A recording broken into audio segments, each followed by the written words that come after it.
Hallelujah.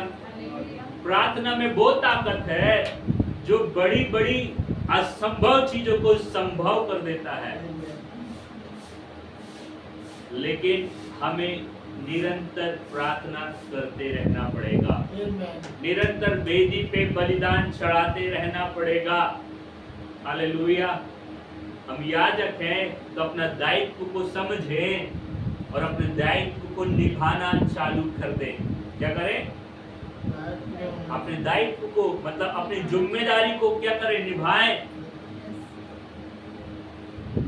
यशायाह उसका 61 का 6 निकाले जल्दी से।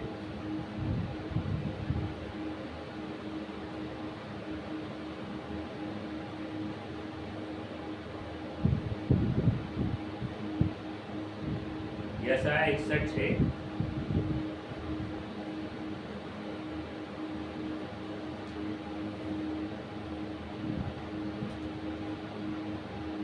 जल्दी से पढ़ें। पर तुम यहोवा के याजक कहलाओगे। तुम यहोवा के याजक कहलाओगे। वे तुमको हमारे परमेश्वर के सेवक कहेंगे। वे तुमको हमारे परमेश्वर के सेवक कहेंगे। और तुम जाति जाति की धन संपत्ति को खाओगे। और तुम जाति जाति की संपत्ति को खाओगे। उनके वैभव की वस्तुएं पाकर तुम बड़ाई करोगे। उनके वैभव की वस्तु पाकर तुम बड़ाई करोगे। हालेलुया। पता है, याजकी पद के द्वारा ना हमारे जीवन में आशीषें आती है। क्या आती है? हालेलुया। जो वेदी से जुड़ा रहेगा, निरंतर भेंट को अर्पण करता रहेगा, जो प्रार्थनाएं निरंतर करता रहेगा, उसके जीवन में ब्लेसिंग्स और ब्लेसिंग्स बढ़ती चली जाएगी। हम और आप बोलते, प्रभु तू मुझे आशीषित कर, तू मुझे आशीषित कर। अब आपको क्या करना पड़ेगा? रोज बलिदान चढ़ाना पड़ेगा। क्या करना पड़ेगा? रोज प्रार्थना करना पड़ेगा। आप जब रोज प्रार्थना करेंगे, परमेश्वर की आशीष आपके जीवन में आएगी। जैसा वचन में लिखा है कि तुम यहोवा के याजक कहलाओगे, वे तुमको हमारे परमेश्वर के सेवक कहेंगे, और तुम जाति जाति की धन संपत्ति को खाओगे। हमेशा मैं एक बात को बोलता, अधर्मियों का धन धर्मी का है। मसीह यीशु में मैं धर्मी हूँ। हालेलुया। बोले मैं धर्मी हूँ। मैं धर्मी हूँ। मैं यीशु के लहू में धर्मी हूँ। मैं यीशु के लहू में धर्मी हूँ। मतलब इसका मतलब ये है, आप जाति जाति की धन संपत्ति को खाओगे। क्या करोगे? जाति जाति के धन संपत्ति खाया करोगे। आप और हम जाति जाति की धन संपत्ति खाएंगे। मतलब परमेश्वर हमें बहुत ही ज्यादा आशीष कर दिया है। हमें वचन को सुन करके, उसे ग्रहण करके, उस वचन के अनुसार चलना पड़ेगा। जब हम वेदी में क्या करेंगे? भेंट को अर्पण करेंगे। वेदी के द्वारा हमारे जीवन में आशीष आना चालू हो जाएगी। हालेलुया। प्रभु के लिए जोरदार ताली बजाकर हाथ को ऊंचा उठाएं। हालेलुया। स्वर्ग की ओर अपनी हाथ को उठा के कहे, प्रभु thank you Jesus. Thank you आप जीसस। मुझे ब्लेस कर रहे हैं। प्रभु आपने मुझे ब्लेस किया है। आप मुझे आशीषित कर रहे हैं। आप मुझे आशीष कर रहे हैं। आप मुझे उन्नति से उन्नति की ओर लेके जा रहे हैं। उन्नति से उन्नति की ओर लेके जा रहे हैं। Thank you Jesus. Thank you Jesus. Hallelujah. Hallelujah. मतलब ये है कि आप और हम जब वेदी को बनाएंगे, वेदी पे भेंट को अर्पण करेंगे, वेदी के साथ पता क्या जुड़ा हुआ? ब्लेसिंग जुड़ी हुई है। मतलब आप जब रोज प्रार्थना कर रहे हो उठ करके, आपके साथ में आशीषें आना शुरू हो जा रही है। हालेलुया। आप और हम प्रार्थना करना छोड़ देंगे, आशीषें आना बंद हो जाएगी। हम बलिदान चढ़ाना छोड़ देंगे, याजकी काम करना छोड़ देंगे, हमारे जीवन में आशीषें आना बंद हो जाएगी और श्राप आना शुरू हो जाएगा। शत्रु हमें मारना शुरू कर देगा। जब हम प्रार्थना करते हैं, हमारी सुरक्षा आती है। क्या आती है? सुरक्षा आती है। बाजू वाले को बोले, जब आप प्रार्थना करते हो आपकी सुरक्षा आती है। बाजू वाले को बोले, आपके लिए सुरक्षा आती है।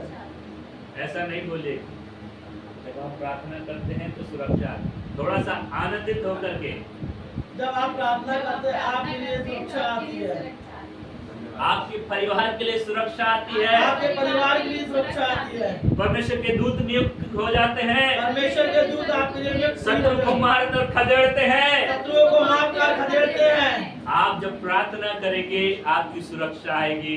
जब आप प्रार्थना करेंगे आपके लिए सुरक्षा आएगी। आप प्रार्थना करेंगे सुरक्षा आएगी। प्रार्थना करेंगे तो सुरक्षा आएगी। आप प्रार्थना करेंगे शत्रु भागेगा।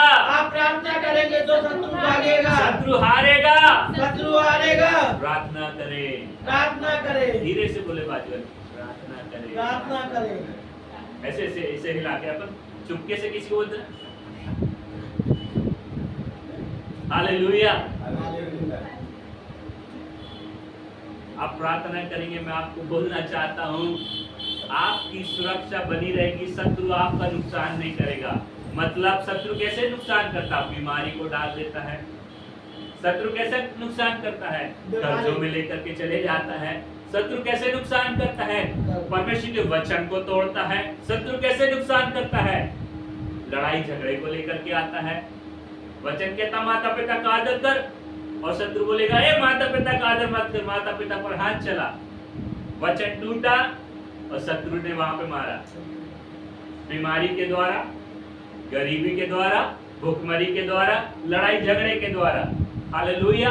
आप प्रार्थना करेंगे शत्रु भागेगा, वचन क्या होगा? पालन होगा, तो आशीषें आएंगी, सुरक्षा आएगा, छुटकारा आएगा, उन्नति आएगी, बढ़ोतरी आएगी यीशु के नाम से। आमीन। हालेलुया। आपको और हमें प्रार्थना की वेदी को बनाना है, प्रार्थना की वेदी को बनाना है, निरंतर प्रार्थना करना है। हालेलुया। बाइबल कहती है प्रार्थना करो कि तुम परीक्षा में ना पड़ जाओ।